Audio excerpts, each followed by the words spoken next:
En Amérique du Sud vivent des oiseaux extraordinaires.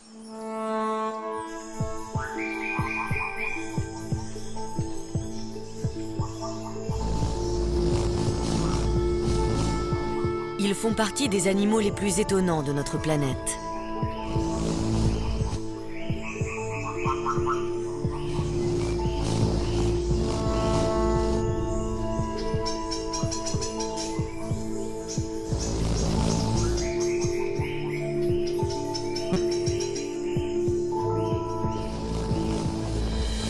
Ils sont fascinants à observer.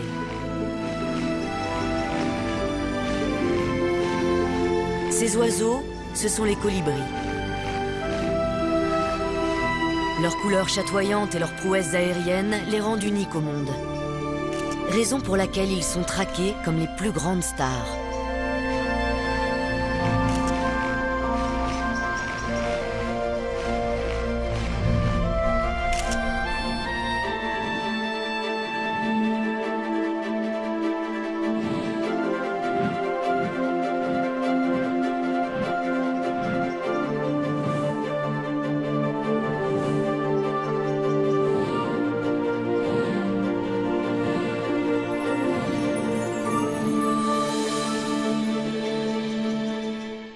Mais que savons-nous d'eux?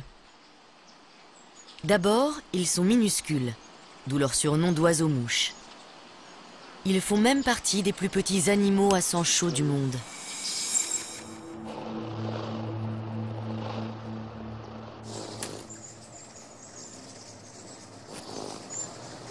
Ensuite, ils vivent à 100 à l'heure, à tel point qu'il est difficile de distinguer nettement leurs contours.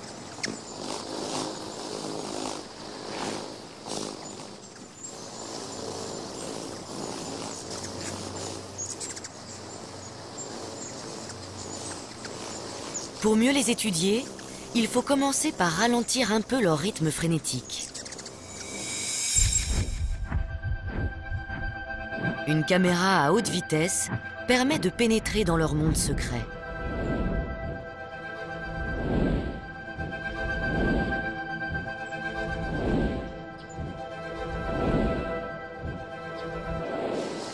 Le comportement des colibris reste en grande partie mystérieux. Nous savons qu'ils sont tributaires des fleurs pour se nourrir. Le nectar est leur carburant. Nous savons aussi qu'on ne les trouve que sur le continent américain. La majorité des espèces vit en Amérique du Sud. C'est d'ailleurs là-bas que notre enquête commence.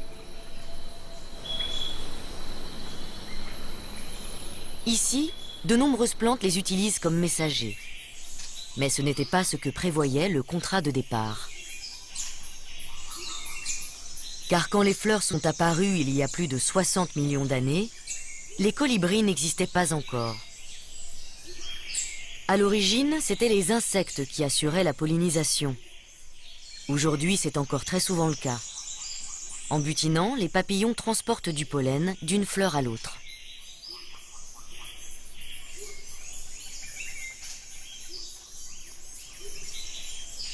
Les plantes sont fécondées et les insectes sont nourris. Chacun y trouve son compte.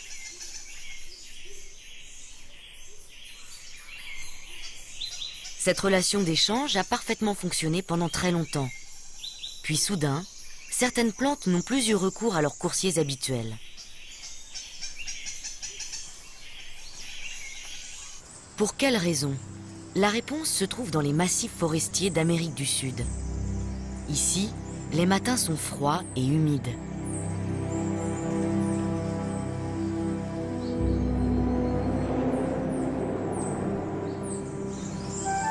Dans de telles conditions, les papillons ont du mal à voler. Les insectes sont des animaux à sang froid. Leur température corporelle est la même que celle de l'air ambiant, ce qui explique leur léthargie quand il fait frais. En montagne, les plantes ne peuvent pas compter sur eux comme messagers et doivent leur trouver des remplaçants plus fiables.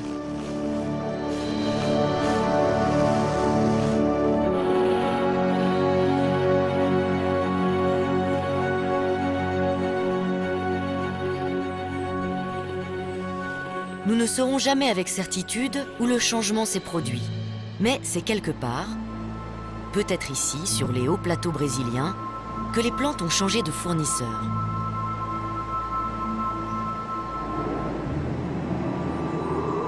Le nouveau contrat remonte probablement à une 50aine de millions d'années, et c'est un oiseau qui a été choisi.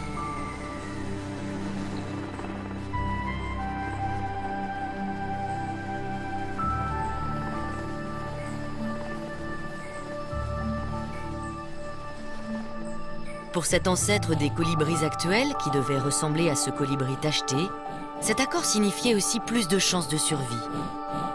À l'origine, il mangeait sans doute des insectes et des araignées et avait un bec relativement épais.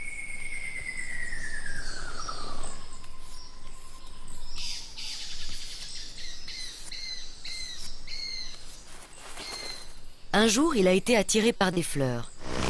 Peut-être était-ce pour extraire des insectes tombés dans la corolle de l'une d'elles. Toujours est-il que, l'habitude venant, il s'est mis à transporter du pollen d'une fleur à l'autre et à se nourrir de nectar.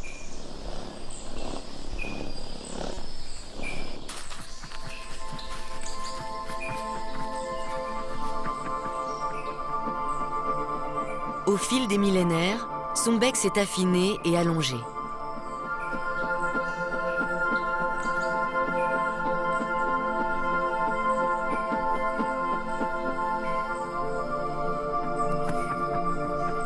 Pour atteindre les fleurs, il devait aussi être capable de véritables prouesses aériennes. C'est la raison pour laquelle il est devenu de plus en plus petit et de plus en plus agile.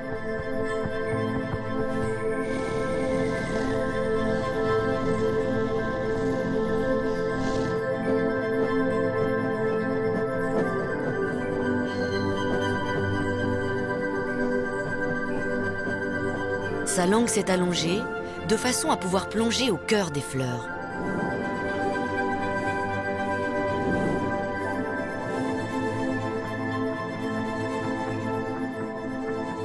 Cette activité consomme une énergie phénoménale.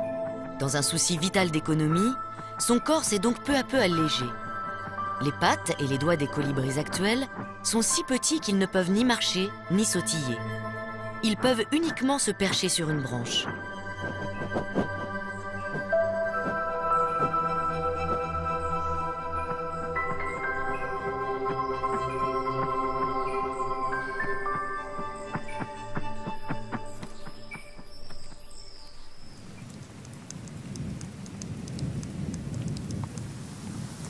Les premiers colibris proposaient un service digne de confiance aux plantes dont ils dépendaient. Ils étaient capables de voler par tous les temps en transportant du pollen.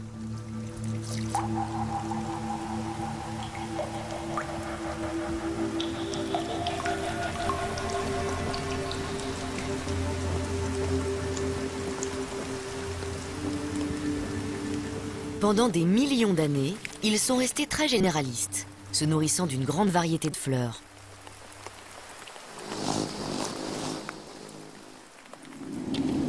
De nombreuses espèces de plantes se sont alors associées avec ces nouveaux pollinisateurs. Aujourd'hui, elles sont plus de 8000 à dépendre des oiseaux-mouches.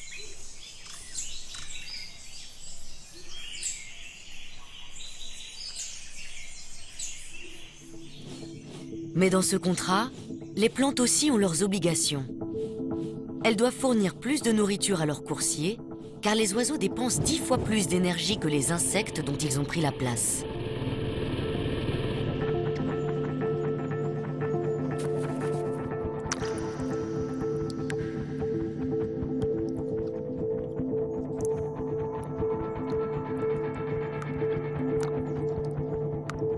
Chaque jour, un colibri récolte plus que son propre poids en nectar.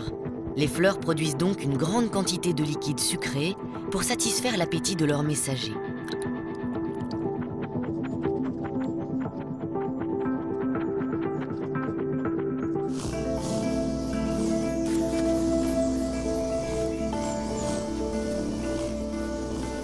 Pendant longtemps, les spécialistes ont cru que les plantes dont se nourrissent les colibris arboraient des fleurs oranges ou rouges pour les attirer. La réalité est bien plus étonnante. Les abeilles ne distinguent pas le rouge du vert. Les plantes cachent ainsi leur précieux nectar à ces insectes daltoniens.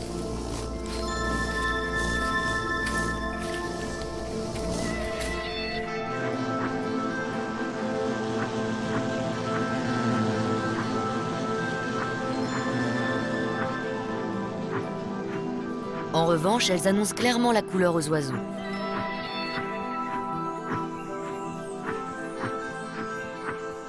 Ces derniers aussi ont dû faire des efforts.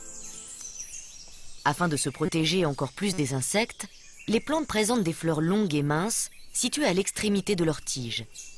Seul un animal capable d'une grande précision en vol stationnaire peut les atteindre. C'est le cas des colibris, mais cette technique est épuisante.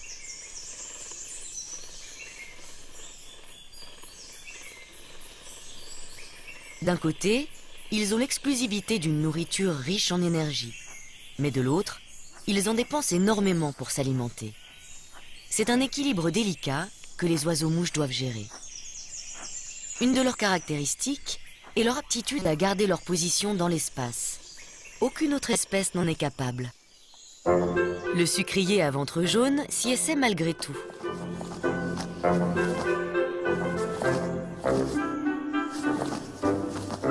Comparé aux colibris, tous les autres oiseaux paraissent maladroits.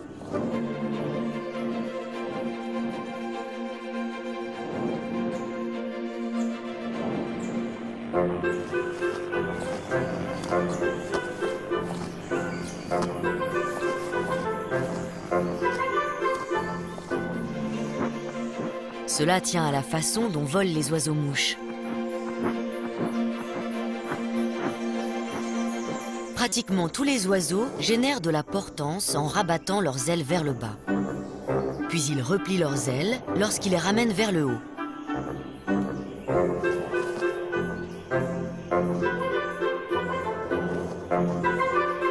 Les colibris, eux, gardent leurs ailes tout le temps déployées.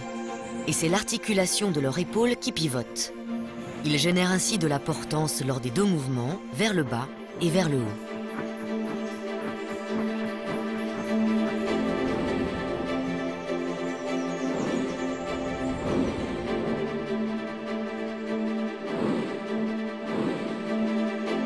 Cette particularité leur confère un avantage considérable et fait d'eux les plus grands acrobates aériens du règne animal.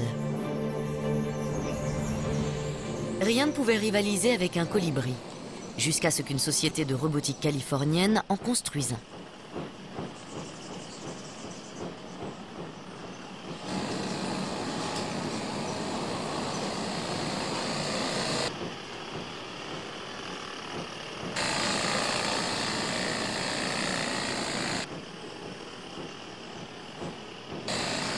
Tout comme les vrais, ils volent grâce à la double poussée de ses ailes.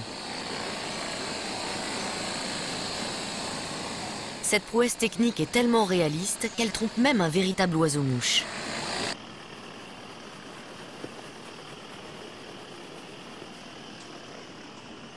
Propriétaire de ce jardin de la banlieue de Los Angeles, ce colibri d'haleine n'a aucune envie de le partager.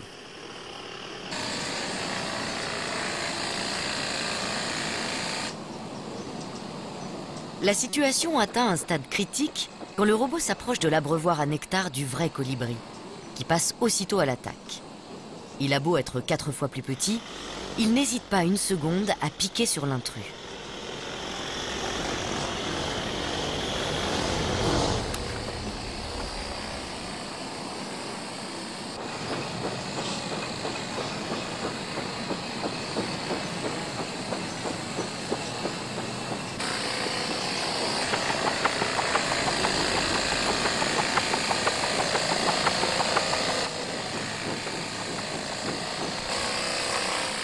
Mu par des piles, le robot a une autonomie de seulement quelques minutes. Les colibris, eux, sont capables de rester en vol pendant des heures.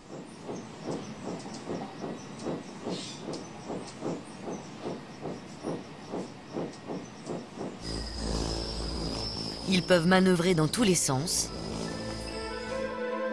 et même voler à reculons.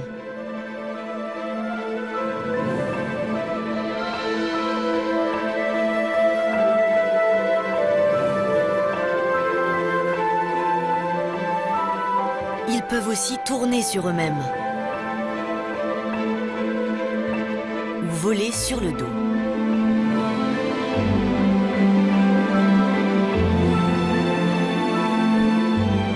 C'est pour atteindre les fleurs les plus difficiles d'accès qu'ils ont développé ces talents de voltigeurs.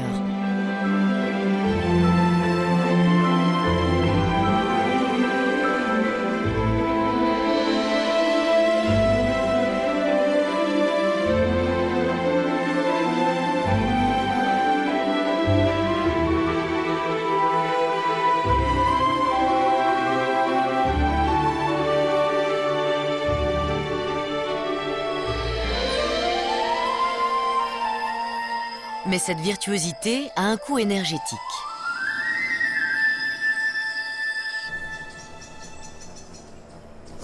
En vol, les colibris ont la consommation en oxygène la plus élevée de tous les vertébrés. Ils battent des ailes 80 fois par seconde.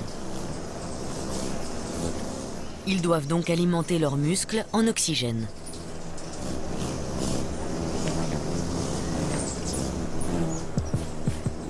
Lorsqu'ils sont perchés, leur rythme cardiaque est d'environ 400 pulsations par minute.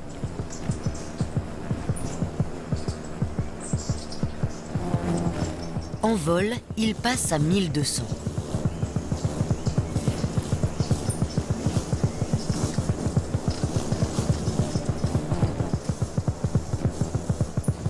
Mais ce n'est pas suffisant quand ils fondent sur place.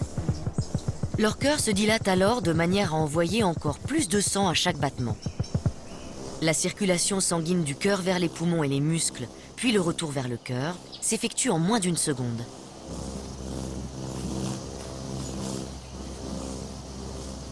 Comme tous les sportifs de haut niveau, quand ils ne sont pas en train de se nourrir, les colibris se reposent afin d'économiser leur énergie.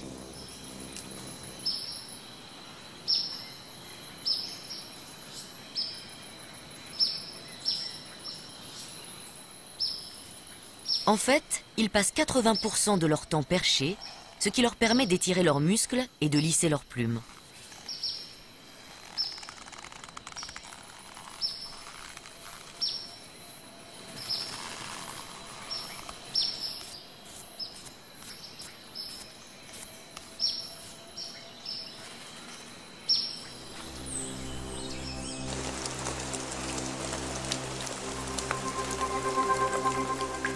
Les averses sont une autre occasion d'entretenir ce magnifique plumage. À la différence des insectes, les oiseaux-mouches adorent la pluie et ne perdent jamais une occasion de prendre une bonne douche.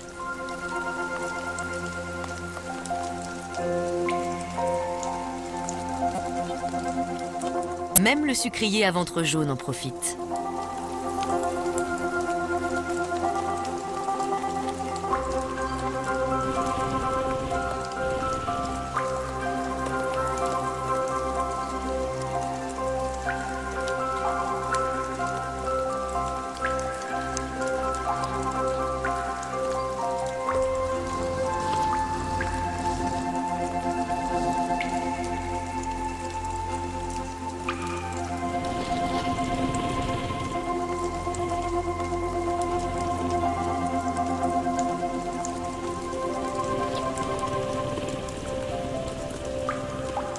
Mais la récréation est de courte durée. Les colibris doivent se nourrir en moyenne toutes les 15 minutes. La mort par inanition n'est souvent qu'une question d'heures.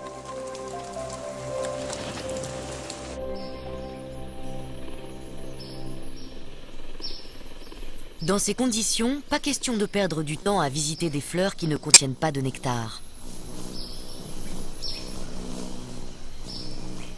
Est-il possible qu'ils se souviennent de toutes celles où ils sont déjà passés ?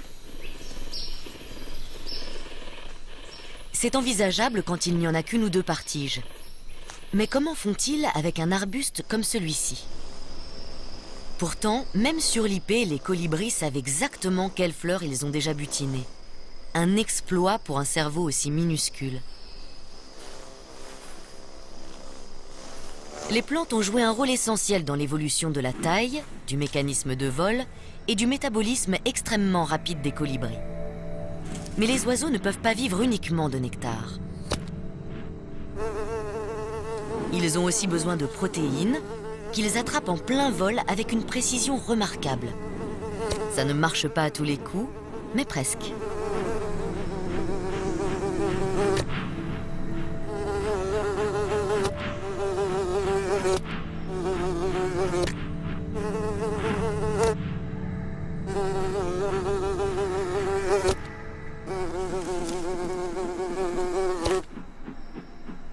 Cette source de protéines leur permet de renforcer leurs muscles et de muer.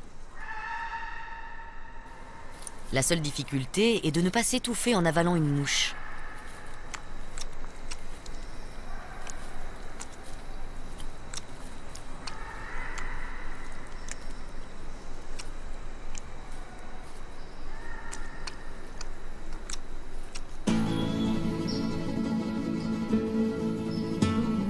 S'ils ont des caractéristiques uniques, les colibris partagent avec les autres familles d'oiseaux la nécessité de se reproduire.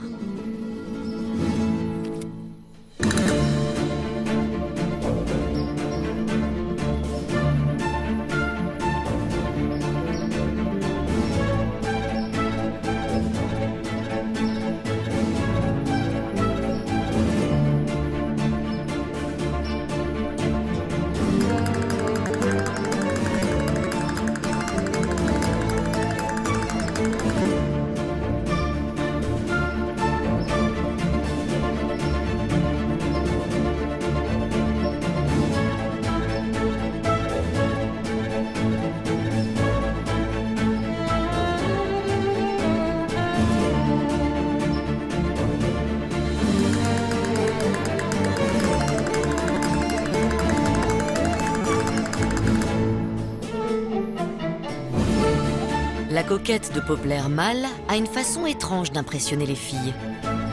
Sa cour ne dure que quelques secondes. Elle était passée complètement inaperçue jusqu'à ce que des images ralenties n'en dévoilent le secret.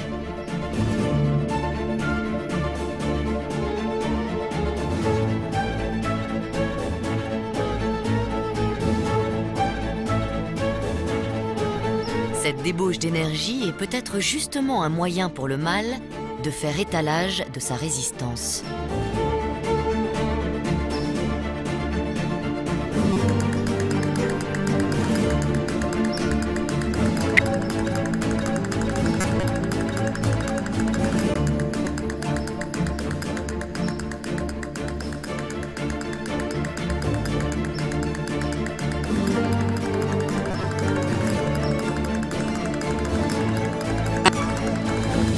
Malgré tous ses efforts, la femelle n'est pas du tout impressionnée.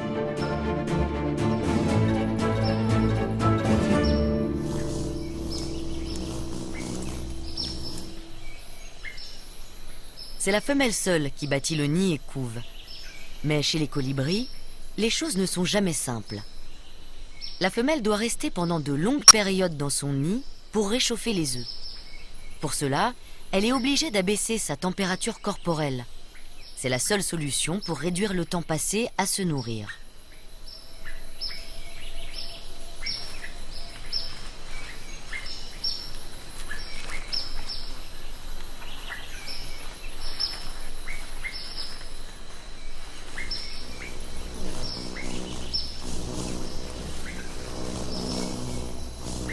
C'est lorsqu'ils viennent d'éclore que les colibris sont le plus vulnérables.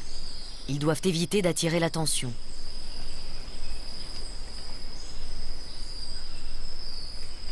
Quand le duvet de leur dos perçoit l'air déplacé par les ailes de leur mère, ils réclament à manger à gorge déployée, mais en silence.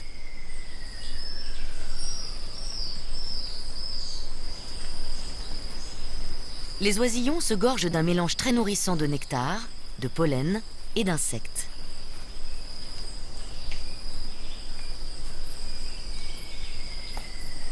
Malgré ces soins attentifs, peu d'oisillons parviennent à l'âge adulte. Les adultes eux-mêmes sont confrontés à un problème de taille. Puisqu'ils sont obligés de se nourrir tous les quarts d'heure, une fois la nuit tombée, comment font-ils pour survivre jusqu'au lendemain matin ?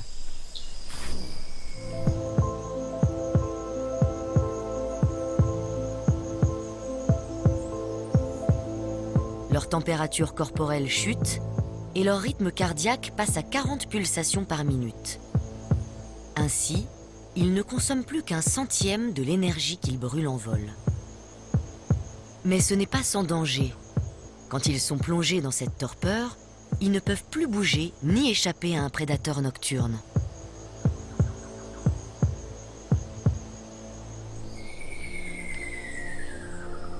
Lorsque le jour se lève, ils frissonnent pour se réchauffer et mettent parfois une demi-heure à retrouver un métabolisme normal.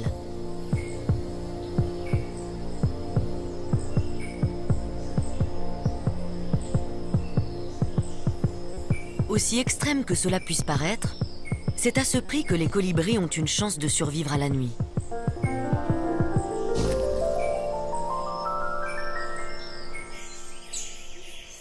Une existence aussi trépidante nécessite de pouvoir faire le plein de nectar à tout moment.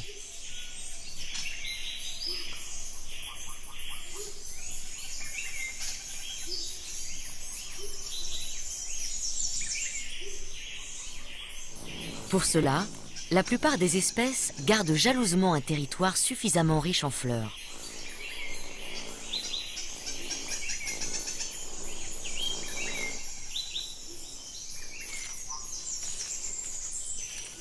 Chacun surveille son domaine, prêt à repousser impitoyablement les voleurs de nectar, comme cette femelle coquette de Poplar.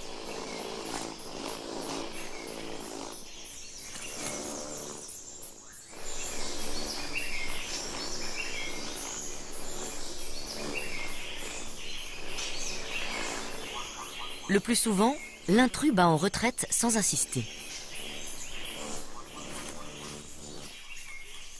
Le propriétaire défend aussi son territoire en exhibant son extraordinaire plumage.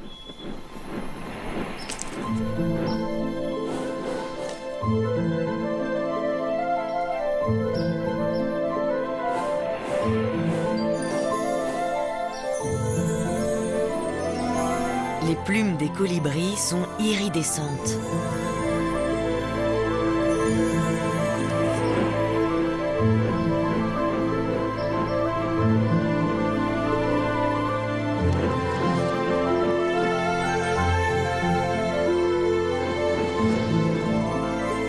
Leurs couleurs ne sont pas dues à des pigments, mais à de microscopiques bulles d'air emprisonnées dans les barbules qui réfractent et reflètent la lumière.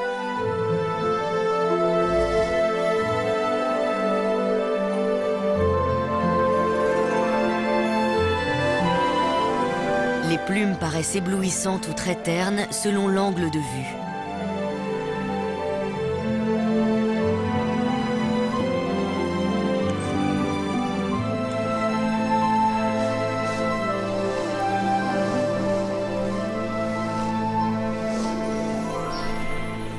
Si afficher ces plus belles couleurs ne suffit pas à décourager les intrus, il y a aussi une méthode plus directe. Malgré leur petite taille et leur allure fragile, les colibris sont extrêmement belliqueux. La défense de leur territoire et de leur source de nourriture est une question de vie ou de mort.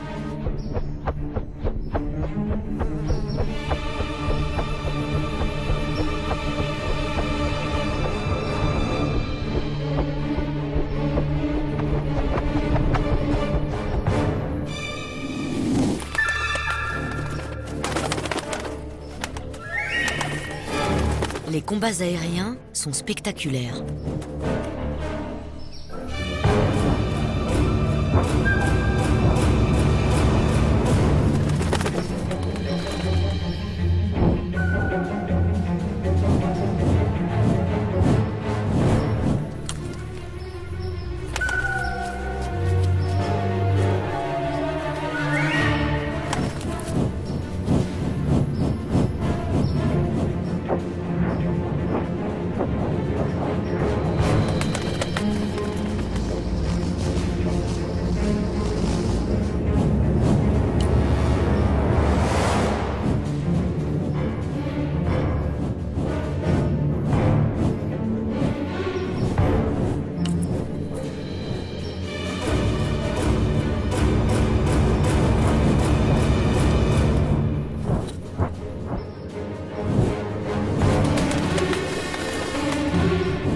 La bataille pour les fleurs ne s'arrête jamais.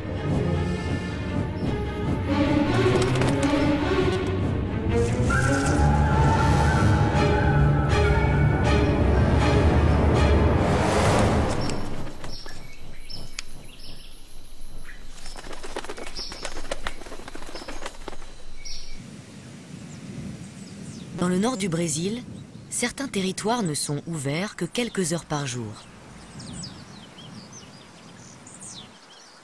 Les cactus qui ont poussé sur la roche nue fleurissent uniquement l'après-midi. Le reste du temps, leurs fleurs se cachent à l'intérieur de ces étranges calottes et le jardin de pierre est désert.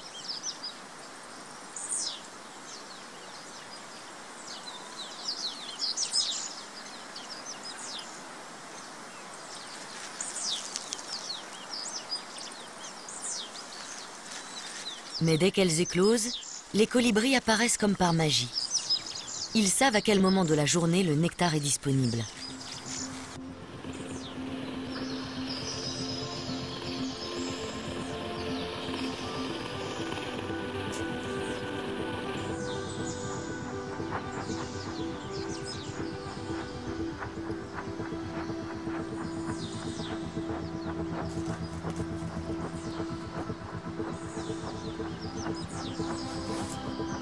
Tout en se régalant, ils transportent d'une fleur à l'autre le pollen qui se colle sur leur bec.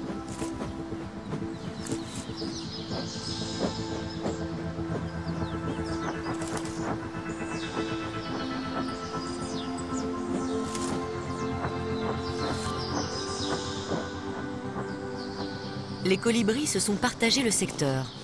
Chacun défend son espace aérien et en chasse les indésirables.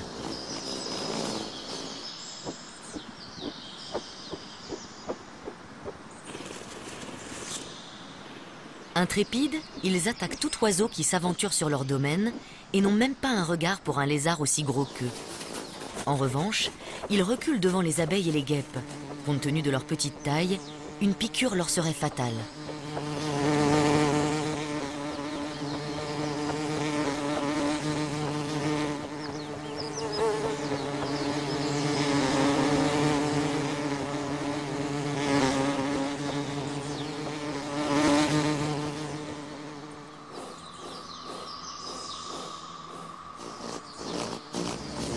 Ils se gorgent ainsi de nectar jusqu'au soir. Et dès que la lumière baisse, ils disparaissent les uns après les autres jusqu'au lendemain.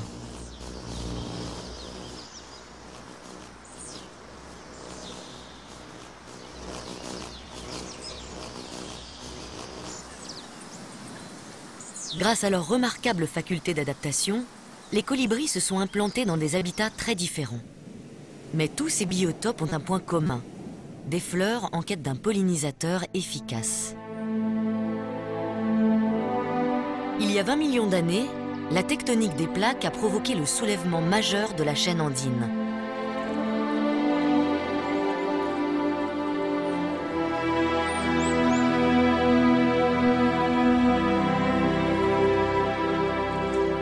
Culminant à plus de 5000 mètres, la sierra volcanique a créé de nouveaux habitats pour les oiseaux.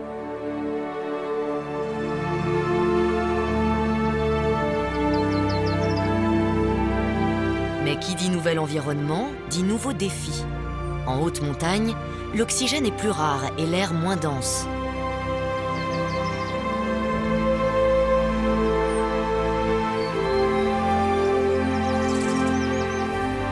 Certaines plantes ont apporté une aide bienvenue à leurs partenaires ailés. Le colibri étincelant peut s'accrocher au robuste fuchsia pendant qu'il se nourrit, économisant ainsi une énergie précieuse.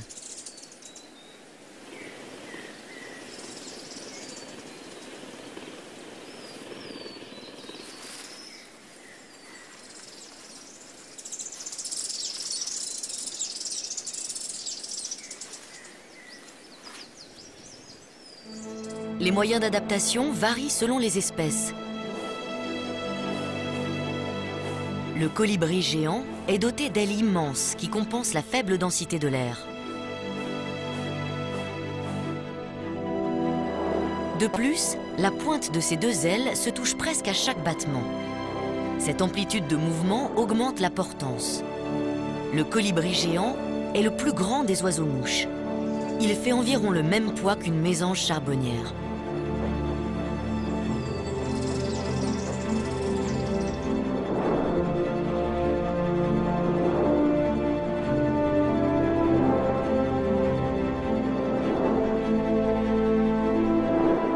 Dans les Andes, la diversité des habitats a engendré une explosion des espèces de colibris. La moitié d'entre elles vivent dans ces régions montagneuses, près des plantes qui les nourrissent. Certaines plantes ont noué des liens encore plus étroits avec les oiseaux pollinisateurs. Les fleurs des brugmansia, appelées aussi trompettes des anges, font une vingtaine de centimètres de long.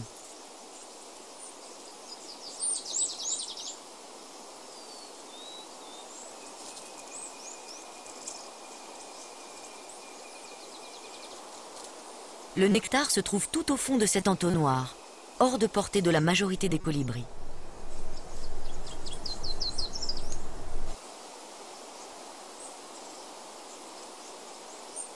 Ce colibri de Matthews n'a aucune chance d'y accéder.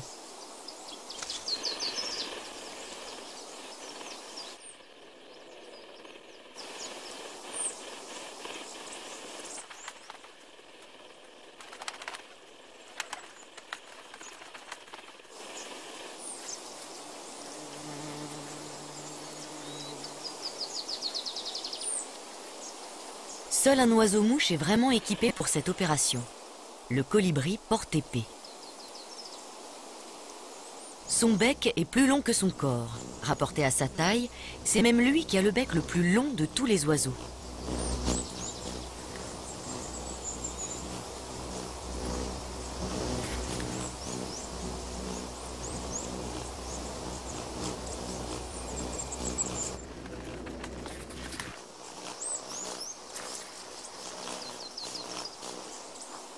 Un grand bec présente aussi d'autres avantages.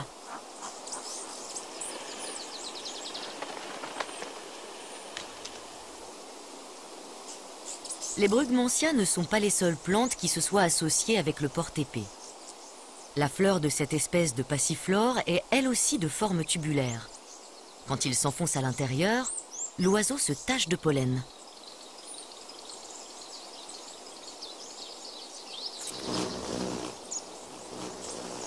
En passant d'une fleur à l'autre, il dissémine les grains microscopiques.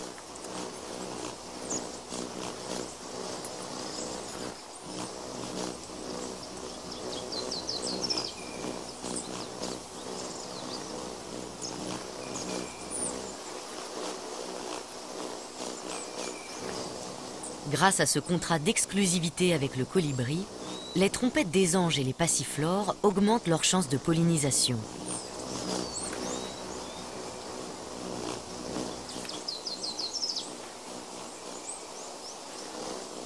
De son côté, le porte-épée dispose de réserves quasi inépuisables de nectar. Les deux parties sont gagnantes.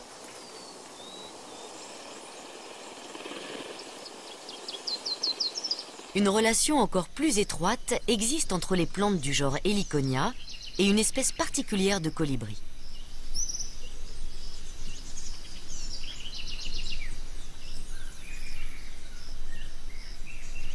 La fleur se dissimule dans des bractées rouges assez coriaces.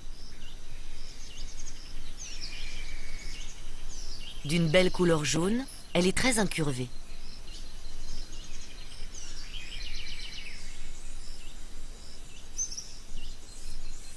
Le bec en faucille-aigle est le seul à pouvoir l'atteindre.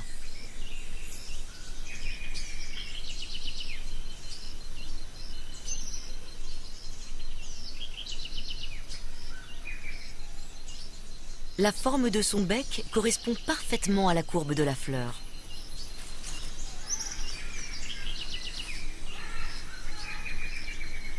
Lui aussi assure la pollinisation de cette plante.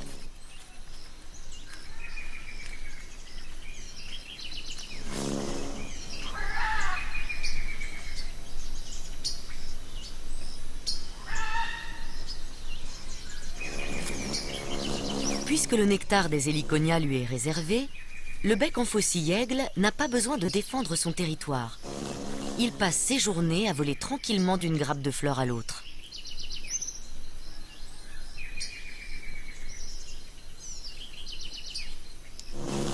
C'est aussi pour cette raison qu'il a un plumage plutôt terne, comparé aux couleurs éclatantes des fleurs dont il se nourrit.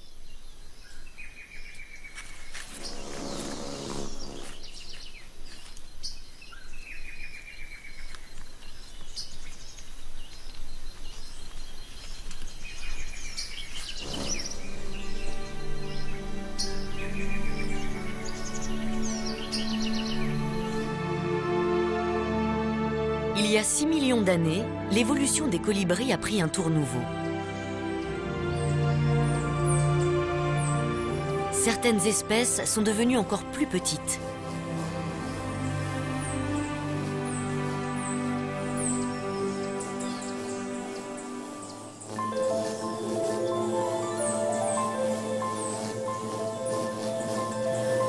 Ces lilliputiens comptent parmi les plus petits animaux à sang chaud qui existent.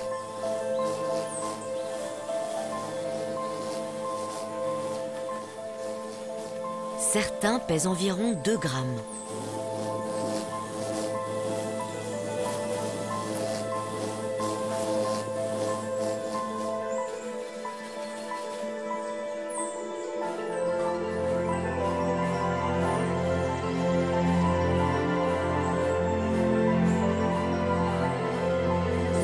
Plus petits que les autres espèces, ils ont aussi une apparence et un comportement différents.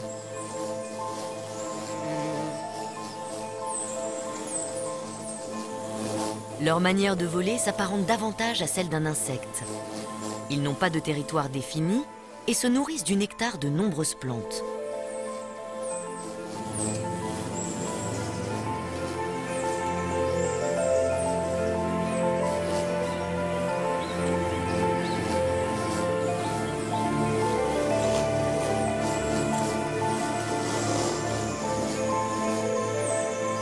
Mais une question se pose.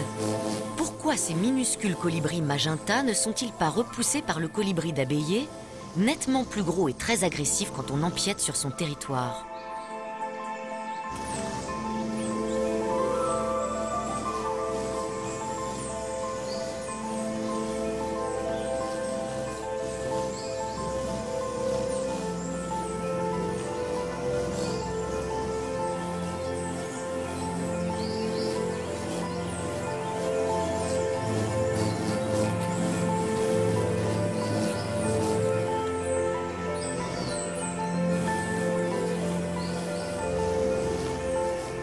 Bizarrement, le colibri magenta n'a pas l'air d'avoir du tout peur.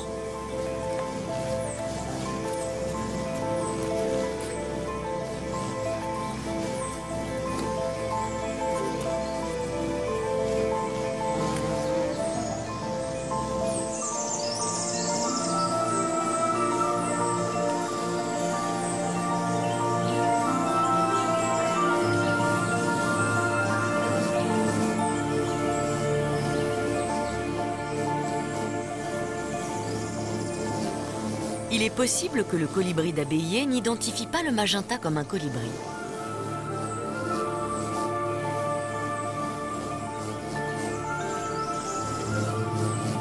Peut-être s'imagine-t-il avoir affaire à un insecte.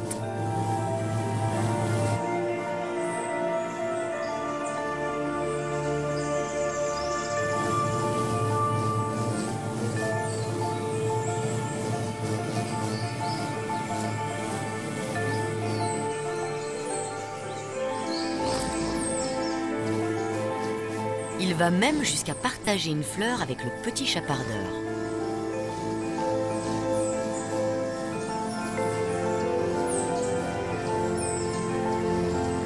Les colibris ont une peur instinctive des guêpes et des abeilles.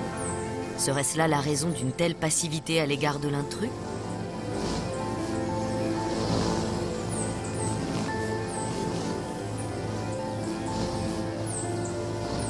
Les mini-colibris seraient originaires d'Amérique centrale, d'où ils auraient essaimé beaucoup plus loin au nord, attirés par l'abondance et la variété des fleurs.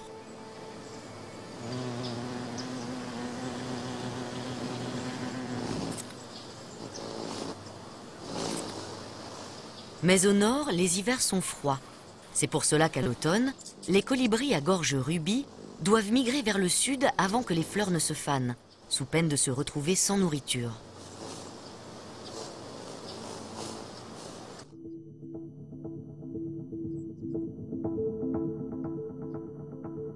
Dès septembre, ils font étape dans des villes comme Rockport, au Texas. Certains ont déjà parcouru plus de 3000 km depuis le Canada.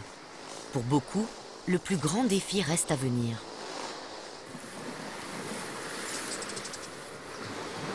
Pour descendre encore plus au sud, ils vont devoir traverser le golfe du Mexique.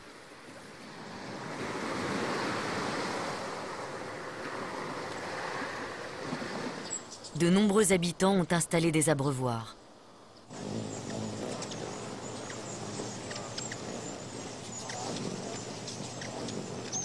Quand ils arrivent, les colibris se gorgent de ce liquide riche en sucre. En 3 jours, un oiseau peut quasiment doubler son poids.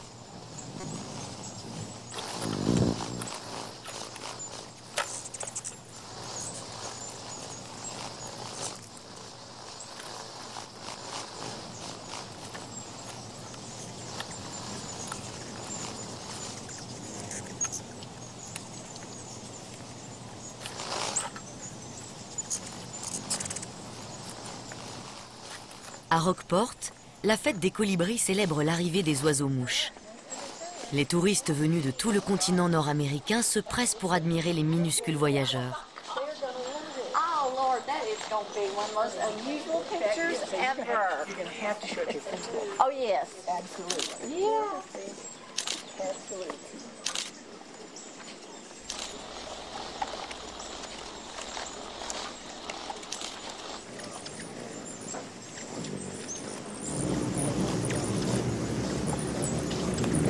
Au plus fort de la migration, la ville est envahie par des dizaines de milliers de colibris. C'est un spectacle unique au monde. Cela a donné des idées aux gens du cru.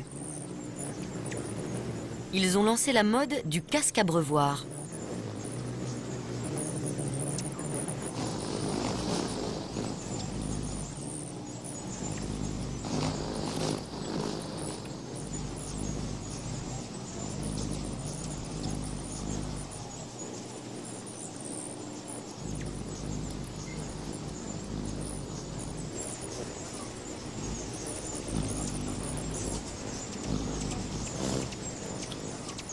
Lorsque les colibris ont pris suffisamment de poids, ils s'envolent jusqu'à la côte où les attend l'épreuve la plus difficile de leur existence. Pour des oiseaux aussi petits, un vol de nuit de plus de 800 km sans escale est une véritable odyssée. Une dernière gorgée de nectar, et ils sont partis.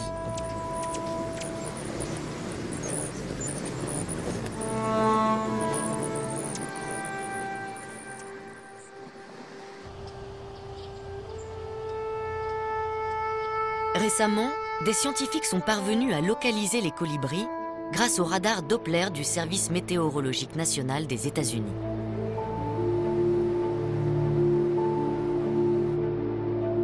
Conçu pour détecter les gouttes d'eau au sein des nuages, cet appareil sophistiqué a révélé une petite partie du chemin emprunté par les nuées de colibris.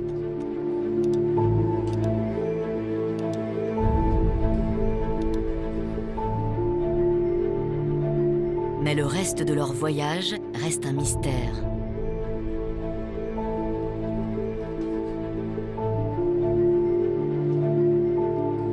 Pour le moment, les secrets des colibris sont encore bien gardés.